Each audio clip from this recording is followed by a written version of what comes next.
Welcome to Straight Shot Politics. Each episode will bring you in-depth discussion with experts, community leaders, and analysts who will share their insights, experiences, and predictions. From local elections to global diplomacy, we'll provide you with the tools and perspectives you'll need to navigate today's real-world landscape.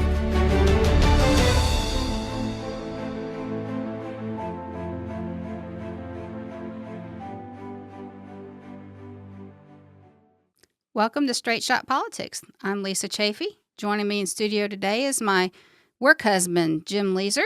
How you doing, Jim? Hello, everybody. It's great to be here on a Saturday afternoon. Wonderful. I'm very excited because we have, in my mind, one of the funniest people to come out of Ohio, I do believe. Michael Loftus is here in studio. How are you? I am. And did you hear that? It went from funniest people ever to funniest people from Ohio. Yeah. I picked up on that. She didn't want to go big. She didn't want to go big. Don't go big. I'm one of the funniest people from Ohio on the east side, in the area right outside Whitehall and Bexley. Yeah, brain's moving slow today. So, so Michael, you are here from Ohio, right? Born and raised? Yeah. Well, born in Jacksonville, Florida. So I got that redneck Southern stuff in my DNA. I'm always called home to Leonard Skinner country. Raised in Columbus, though, and lived out here till like the late 90s, and then went west. Went west to Los Angeles, and then found myself in New York for a few years. And now just kind of back in Ohio for a little bit, and, you know, getting ready for, I think, probably a Nashville or perhaps New York. We'll see. Nashville beckons. I love Nashville. Nashville's a beautiful city. It is, but you know what? Everybody's kind of going there. Everybody's kind of going there. It's wild. Like all my Los Angeles friends like started hitting the dismount ages ago, you know. And so I think there might be a little bit of a California backlash going on there, but it's great. It's wild to be back in Columbus. It's crazy to see how this town has, you know, come along. I feel so old. I know, right? Right? You go down a street and you're like, wow, I remember when this was like just all like hardcore, like loser central, and like, wow, it's been built up and it's very nice, and some of the malls that I grew up with are no longer here. Yeah. That's a weird feeling. When you drive by an old mall and you think, wow, I remember when all this was corn. Right? Or you could actually plant. This is what they should do. They should knock down the malls and plant corn. That way we could drive by and go, I remember when all this was mall. Be careful, they might. Westland Mall's being torn down as we speak. Right? Tear it down. Plant corn. That'd be hilarious. Then we could just go, this used to be mall as far as the eye could see. There was a Gap in there. There was a Lane Bryant. We had it all. I remember my grandparents taking me school clothes shopping at Lazarus. Lazarus. Remember Yes. Lazarus? I remember Lazarus. I remember Gold Circle. Yeah. Oh, Remember yeah. Gold Circle before it was, but now you go into Kohl's and it's just like, that's Gold Circle. Yeah. It's like they just changed the name on the outside.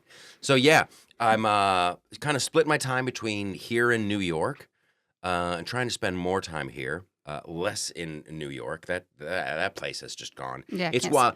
I've come to the realization that there's nowhere to hide. There's nowhere to run to, really. All you're doing is like slowing down the inevitable, you know, tsunami of woke, which is everywhere. It's like it's destroyed California, which is an awesome place. It's completely sad what's happening to California, and everybody's like, "Well, I'm getting out, man. I'm leaving, and I'm gonna go to Texas," and like it'll just follow you. We have to dig in somewhere, in terms of just like being level-headed, regular Americans who believe in like the founding principles. It's like it's wild to watch, you know, the left like demonize people just for like being normal people. right? You're like some extremist. You're an extreme. No, I just kind of believe that my kids shouldn't have to suck somebody's toe.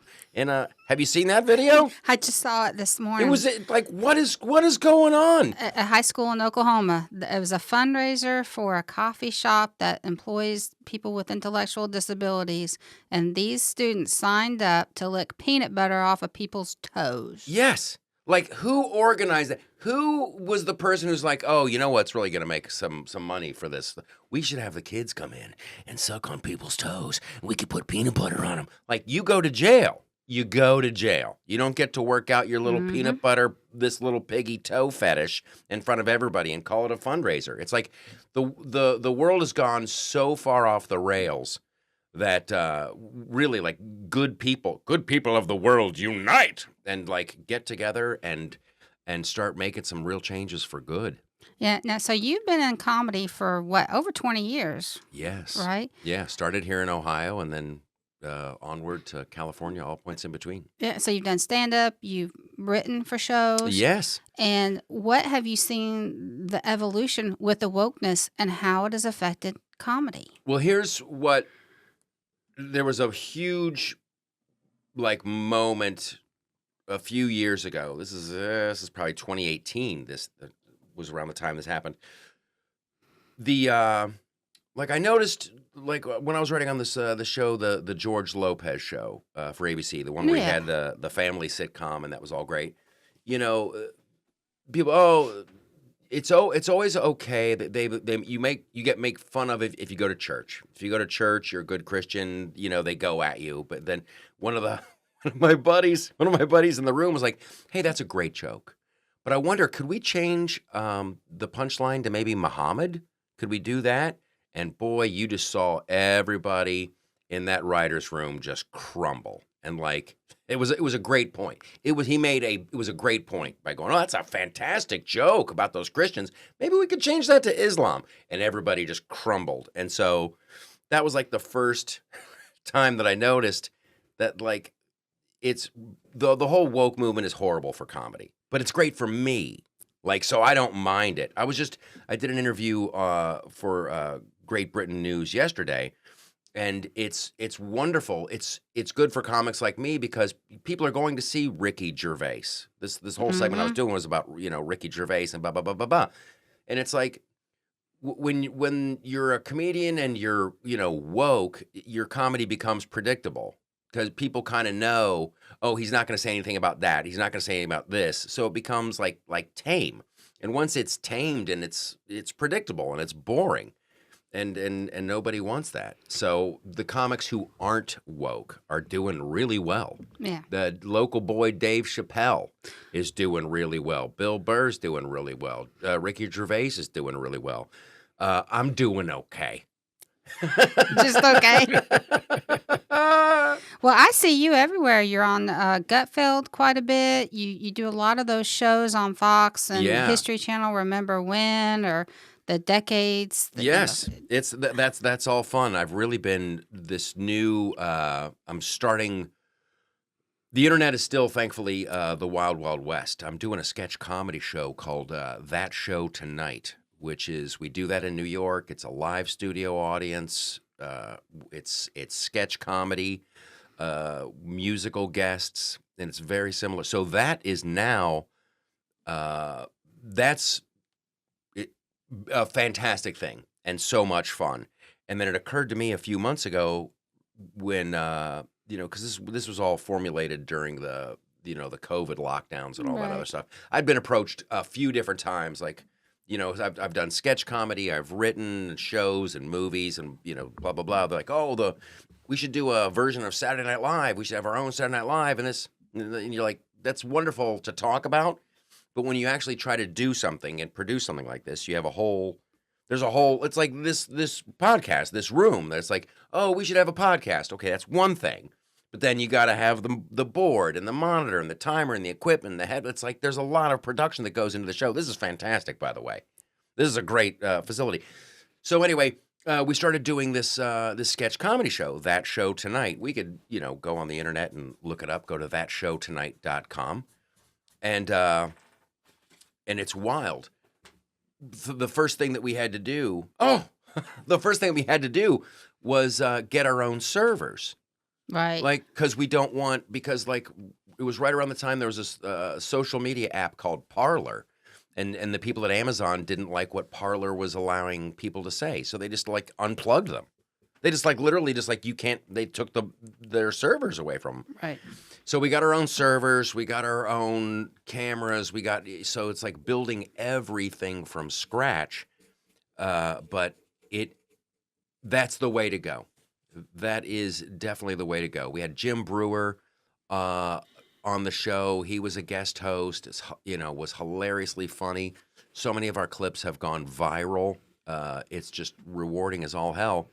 And then it occurred to me about 6 months ago. It's like, okay, so we're doing that show tonight, regularly. We have our own servers. We have all this stuff. Boy, why are we stopping there? Because I have friends in Hollywood that they have TV shows that they can't do because everybody's woke and human resources and diversity, equity, and all this other, garbage that's stopping them. So I'm like, wow, we should produce other shows and put on other movies and put on other stand-up shows. Yeah, so there it is. That's the website. So now we're building it out to its own network. And that will be called Studio TST. So Studio TST, which we're beta testing the whole thing right now. We want everybody to have a really good time as they go in there. There's movies, there's stand-up, there's TV shows, there's that show tonight, there's music, and it is the way. I want to win everything. I just, court battles are important and protecting all this stuff is very important. However, the people on the right who like we work hard, we play hard, we have a great time. We need a place for these really talented people to land and just entertain people. So that's what Studio TST is going to be. Well, and that's like what's happening in Hollywood with the studio that produced The Sound of Freedom. Yes. Angel Studios. Yes. So I just saw an article the other day. Several new movies have come out, one of them being a Disney movie of late. And it's the family-centered, family values movies that are raking in the money now.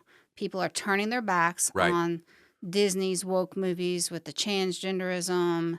And there was a movie about I can't remember the name of it now, LGBTQ couple and something. And I have no qualms with them at all. You watch what you want to watch. But I think this sounds amazing, and I think you're going to be extremely successful with this. Well, everyone who's listening, thank you so much. I do too, because I think that people are inherently good. They want to have a good time, and they want to laugh. And like Angel Studios, Angel Studios came to me about that show tonight. And I don't think, and I'm not throwing shade on anybody. Right. Like the Jim Caviezel movie that they did that did so incredibly well. Yeah, Sound of Freedom. That's awesome. Ours isn't as religious as theirs are. Right. Ours is more like old school SNL. Yeah. Like Mel Brooks. It's just funny, and I think some of our skits, we weren't as religious, I think, as they would want, right? Yeah. Not that we're like dropping F-bombs left and right. It is funny, but I just think like we have this skit that we did. I'm the doctor, the one up there with Jim Brewer. This is the one that's really went viral and went crazy, where I'm like, copyright? I promise you I won't sue you. This is all. Let's hear a clip of it. Yeah. Click that shit. Can we do it? I'll vamp until we go.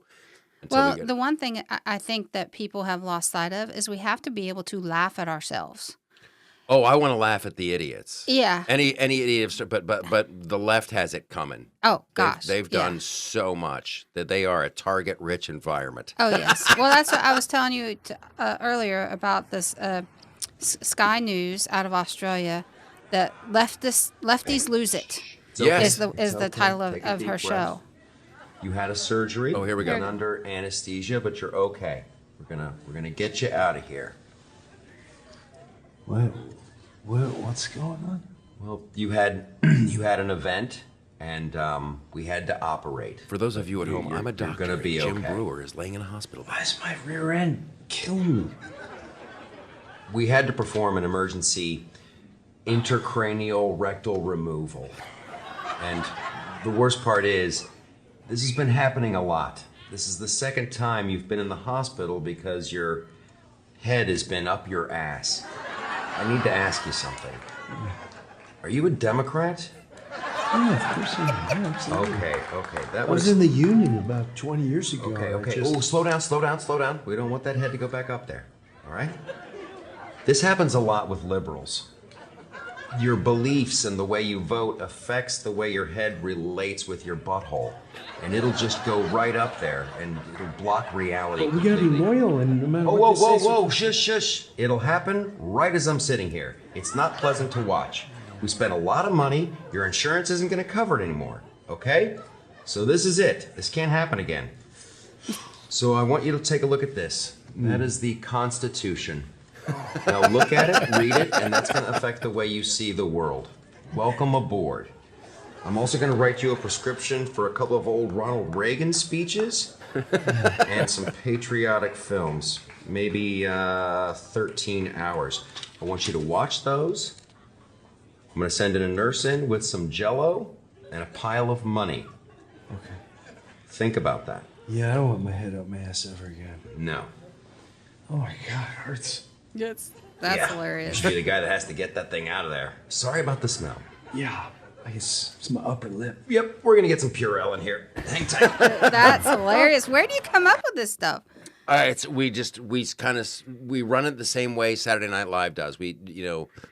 Jim, he's from the East Coast, the New York area, so he came in and we just started talking about different ideas that we wanted to do and different scenes that we wanted to film, and we just kind of workshop it and had a good time, and then we shoot a lot of them ahead of time, right? And then we did a bunch of them live in front of the studio audience and just film it, and it's like old school comedy goodness. We don't have this one up there for public consumption yet. You have to sign in and go behind, but we did. It was Jim Brewer as Joe Biden, my buddy Sean Farish, who does like the best Trump impression you'll ever see, and it was the game show. It was the game show called Who Really Knows? And it was like, Joe Biden, what animal makes this sound? It was like, moo. And Jim was just hilarious, just trying to figure it out and talking about little kids rubbing his legs and how he was a lifeguard growing up and losing his mind. And yeah, it's so much fun. It's so much fun to do. Audiences love it. And I just want to do more and more. So where do we find this at? Again? Thatshowtonight.com. And also studiotst.com. There you go. Yeah, and that is holy smokes. We have a friend of mine has all of these clips from Rascals Comedy Club back in the 80s and 90s, and it's like all of your favorite stand-up comics doing these sets, and it's just such a joy. We have like hundreds of hours of this. Like Ray Romano doing jokes, Jim Brewer, just hilariously funny. I can't wait. We have a Joy Behar clip. Once upon a time, Joy Behar was a stand-up. And she's talking about the trouble with immigration. She's talking about too many immigrants, and it's just going to be beautiful. And we just need to make sure we have our legal ducks in a row, because she will sue. Oh yeah, of course. That's their motto: sue till you're blue. Yes. All right, so you're helping us out April 23rd. Yes. A night of comedy night. Yes. For the Franklin County Republican Party. It's a fundraiser at the Villa Milano. So one of the reasons I wanted to bring you in, just, aside from the fact, about a pure selfish reasons to get to see your beautiful face and hear you laugh. Yeah. To give people a little bit of taste of what they're going to get with their $40 ticket. And so we compiled a list of trigger words. Yes. And I just kind of do a little improv. Let's go. And one of them I have to explain because I never heard of this until this morning. I'm just playing around on YouTube and this comes up. Vegan horse show. horseback riding. Vegan horseback Yeah, riding? So it's in Finland. We're not eating the And horse. I'm not vegan horse riding. So you know how you have horse shows where they prance around and jump over the little fence? Yes, and, yes, yes. So they have the hobby horses, where just the stick with the horse's head on it. That's hilarious. And they do a whole show. That's hilarious. So it's just vegans on hobby horses Pretty pretending? much, yes. That's great. See, that's like a Monty Python skit right there. Yeah. We are the knights who say, "Nee, I am a vegan horseback rider." Those wacky So- Swedes. It's just there's so much fun to be had, and I want to clarify: we don't hate people. We just have to be. I don't Right. hate people, right? We Yes. have to laugh at ourselves. We have to. Laughter truly is the best medicine, right? There's the video of vegan horsing. It is one of the funniest things I have ever seen. But also, I mean, We're there is taking a some journey through athleticism history, going on there. Back to the 1500s, That, a time of artistic. So it's flourish like this the little horse head on the stick Yeah. that the Hobby little kids horse. have. This is hilarious, and this looks like a really an organized event. Yeah. collars and feathered hats. Hobby horses pranced onto the scene. Hobby giving people horsing. A taste of equestrian excitement without the inconvenience of, actual horses. Fast forward to today, where we're witnessing Well, a hey, you don't have to spectacular feed it. rise of hobby horsing as a sport, especially in Finland, This is- a country known for saunas, northern lights, and now Okay, this just got so much funnier because it's for real. It's for real. It's for real. I seriously, when you're describing it, I'm like, this is a comedy thing. These are people making fun of vegans. This is Oh, no, no. this is no, legit. this is for real. That's hilarious. See, we need to make this famous. yeah. We need to really make an international league, and then we don't tell them that we're laughing at them until the medal ceremony. Yeah. Right? You put that I was practicing earlier. right? All right. That's hilarious. So That's hilarious. All right, So it's track and field, but these little kids have to have a hobby horse, a little horsey Yeah. thing, little stick between their legs. That's great. I think it's more than just kids. I think there were some adults in there too. Well, the adults, I or have some to tall think, teenagers. right? The adults are going to get into the. You've seen the thing where they wear the masks and the collars and they're Oh, like yeah. the cloppy shoes and they really want to be a horse and you're like, okay, we're gonna send now that's an good. ambulance that's for you. that's a fetish. Yeah, that's that's a a little whole- different. That's a whole different thing. A horse and So, a buggy. all right, so we're gonna pull the list up. Bring it up. And there you go. So pick a word and tell us your thoughts. Make us laugh. Whoa, let's go. It's Robin Williams time. Gun control, climate change, MAGA, vegan horse riding. We already hit that one. Oh, Wilbur. I've got a carrot in my pocket. Let's go. Let's go with Joe Biden. We'll start there with the Good big place. one. Because and I did a video about him the other. I love how the Biden family is just going for it, and just like these incredible lies, and just like the media is just pretending like they didn't just do this, and it's gaslighting. Yeah. It's gaslighting at a whole nother level, and Biden recently is blaming the border on Trump, Yep. and the media isn't going, and it's like. It's the best example of gaslighting I can think of. It's like, dude, we all saw you. Like, you sat at the desk, you had your little COVID mask on, and you did all the executive orders, and you undid every single thing that Trump was doing that had the border under control. And now to go, it's if Trump wouldn't have done that, this border would be under control. We wouldn't have all this problem. It's like, dude, like, nice try. But that is the ultimate gaslighting. It is. Right there. And boy, whoever's making Joe do this stuff, it's Shame on them. It really is. Like he can literally barely walk, and he's falling upstairs. Like if you saw your grandfather fall upstairs like 3 times in a row on the same trip, you'd go. You might need to take a knee. You might need to. How about you just sit down for a while? But it's criminal. What they're doing to Joe. And it's criminal what Joe's doing to the country. And then Hunter goes to Congress the other day to testify, and he's like, Yeah, we didn't. My dad was not involved in any of my business dealings, and the media is going, and there's no proof that he was. There's no proof, and you're like, okay, am I from frickin' Mars? I've seen the laptop. That was like an Right. issue. Yeah. There was an argument about. So you got the laptop, you got Tony Bublinsky, the business partner, you got the voicemails, you got the text messages, you got other eyewitnesses, you got photographic evidence, but Beyond that, there's absolutely no proof that the Bidens were ever in cahoots together. It's just, it's wild to watch. And Hunter, like he's on so much coke or so much Adderall, he doesn't even blink anymore. Or both. Yeah, Probably right. both. He's on Coca-Roll. Coca-Roll. Hi, I'm Hunter Biden for Coca-Roll. Yeah, I do a Hunter Biden impression, but it's just pretty much Spicoli from Fast Times at Ridgemont High. Yeah, it's just good to be here at Burisma. No, I'm just like totally an energy expert. And do you guys have any Parmesan cheese? I love to snort that. That'd be awesome. Yeah. All right. So I identify as.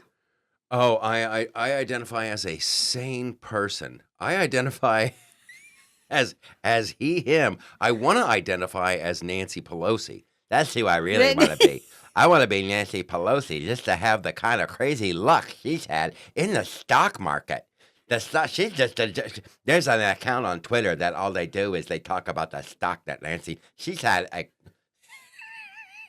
she has made so much money. So her portfolio is so insanely, it's no one can pick stock. She's the best stock picker ever. It's so bad. Like 60 Minutes did a story on Nancy Pelosi years ago. Like, how are you doing this? This is not. There was like a big vote that was about to happen over Visa and whether they could be held liable for blah blah blah. This is like back in the 80s. And Nancy Pelosi and her husband, Paul, who he likes to have hammer fights in the middle of the night. Come on over to my house, big boy. They invested a bunch of money in Visa and all of that, and then they took the vote in Congress the next day. And turns out Visa wasn't going to be liable, so they were going to be okay, and the stock market did super well. Since we do have Nancy here, is there any stock tips that you could give us? Listen, I don't believe it. This is the other thing. This is a visual joke, but I like how one hand of hers, it like acts independently and goes waving all over by itself. I could say, invest heavy in democracy. Invest in the Constitution and the rule of law. We must defend the rule of law and arrest all the journalists that disagree with us. Okay, one more. And, Okay. and then we're gonna. So you pick. Let's see. You got liberal, transgenderism, Bud Light. pronouns, Bud Light. Let's talk about Bud Light, because this is a fight that I recently had. A little bit of a fight, a little bit of tiff with Gutfeld on the air. Like, I want Bud Light gone. Like, gone. They hired that Dylan McTuckey. That's Dylan McTapey. This Dylan and listen. Bud Light, that's not an American company. They sold it a long time ago.